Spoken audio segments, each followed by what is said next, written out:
Hello! ఇక్కడ యూకేలో ఏంటంటే నేను చూపించాల్సింది అనుకున్నది మెయిన్‌గా హెయిర్ కట్స్ ప్రైసెస్.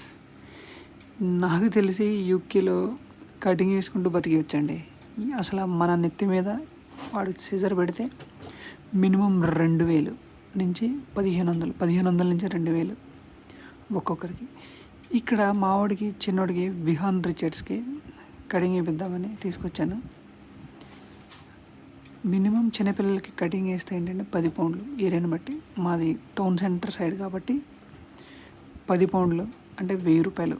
ఆ చిన్నోడికి అలా ట్రిమ్మర్తో కటింగ్ వేస్తున్నారు, 1000 రూపాయలు కలెక్ట్ చేస్తారు. 10 పౌండ్లు తీసుకుంటారు. ఇంకా పెద్దవాళ్ళకైతే ట్రిమ్మింగ్ని బట్టి, షేవింగ్ని బట్టి, లేకపోతే కట్స్ని బట్టి హెయిర్ సిజర్ పెడితే ఒక ప్రైస్ ఉండొచ్చు. ఒక్కోసారి కొంతమంది కలెక్ట్ చేస్తారు. అదే డైలీ వెళ్ళేవాడి దగ్గర అయితే మినిమం స్టాండర్డ్ ప్రైస్ ఉంటుంది. 10 పౌండ్స్, 15 పౌండ్స్.